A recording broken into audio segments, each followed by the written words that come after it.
Hey there, my name's David. On this episode of Unusual Foods, I'll be doing a taste test of this little red thing here.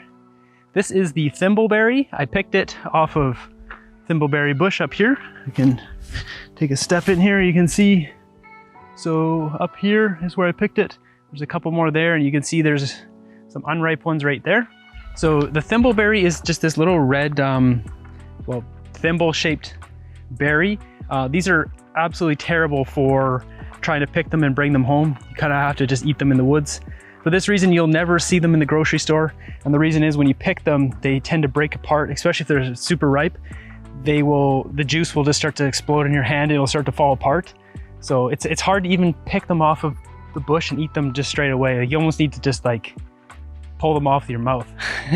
But in this case, I got this one off. This one's slightly drier than there's a mosquito. Slightly drier than like a premium ripe one, but this looks good enough. If they're premium ripe, they will just start exploding in juice as you pull them off, and you just have to quickly like jam into your mouth and lick it off. So do a taste test of this now.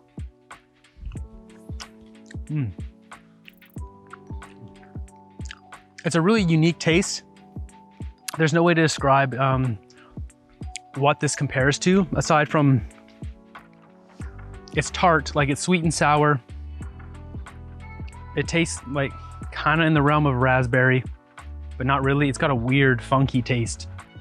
What I find with these is if you eat the first one like that, tastes great. It tastes weird, but it tastes great. It's like really nice in the palate. If you have a second or third one, they'll both taste really great. And after you eat like a handful of them, 5 or 6 or whatever, then they start to taste kind of weird.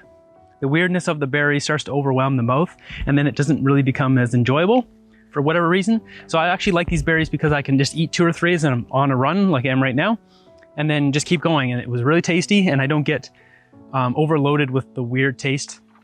So I don't know what it is about this berry. I mean, if you have a chance, I would definitely try it out and actually see what I'm talking about. Eat like 5 or 6 of them and see how the taste degrades and it becomes to a point where it's actually like, oh, I don't really want to eat this. But the first couple taste amazing. It's something weird about this berry. I don't know. It's just got a really funky, weird raspberry-ish kind of taste. There's no really another way to describe it. It's just like a funky, weird tasting berry. So I don't know, let me know in the comments below if you've ever tasted the thimbleberry and if you have the same opinion as I do with it tasting weird after a handful of them, because I'm kind of curious. I don't really know anyone else who's consumed these things before. So let me know in the comments down below. Hopefully you enjoyed this episode. You learned a little bit about the thimbleberry, and until next one, have a great day.